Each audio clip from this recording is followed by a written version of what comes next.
through the profound world of Buddhism, exploring the Four Noble Truths and Eightfold Path. At the core of Buddhism are teachings that have the power to transform lives. Let's uncover these truths together. It all starts with the Four Noble Truths, the foundation of Buddhist understanding. It's important to know that the Buddha was not a god or a deity. He was a human, just like you and I. The first noble truth is Dukkha, often translated in English as suffering. Any type of dissatisfaction is what we are referring to when we look into the first noble truth. Suffering is universal, touching every life, but why do we suffer? The second noble truth is Samudaya, which is often translated as the origin or cause of suffering. Desire, attachment, ignorance, these are the roots.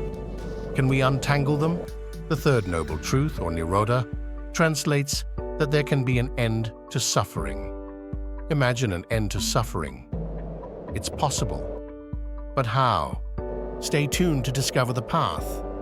The fourth noble truth, Magga, is translated to the path to the end of suffering. Here lies the path to liberation. Will you walk it with us?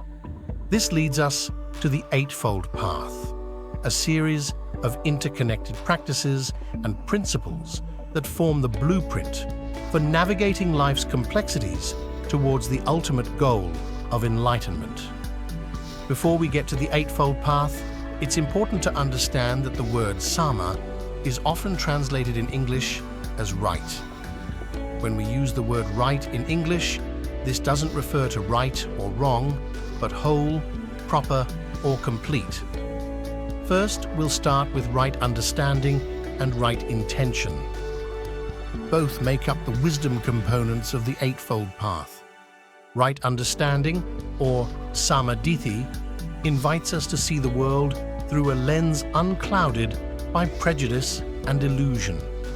It is not merely intellectual acknowledgement, but a profound realization of the true nature of reality. It means to see things as they are, impermanent, unsatisfactory, and non-self. This insight lays the groundwork for a transformative journey, enabling us to discern the transient from the eternal, the path of distress from the path of peace. Next is right intention. With right intention, or sammasankappa, we set our compass by the stars of goodwill and renunciation. It is the commitment to ethical and mental self-improvement. This intent blossoms from the seeds of compassion and empathy, guiding our motivations so that we may act not out of selfish desires, but for the greater good of all beings. It is in this noble intention that we find the strength to relinquish the shadows of malice and greed. Next, we'll cover right speech, action, and livelihood, which cover the ethical part of the Eightfold Path. First is right speech. Right speech, samavaka, is the art of communication that is truthful, harmonious, and beneficial. It involves speaking with a conscious purpose to uplift rather than degrade, to unite rather than divide. It is the practice of mindful speaking, where every word is chosen with care, and our language becomes a bridge between hearts and minds. Following right speech is right action. Sammakamanta is the embodiment of ethical conduct.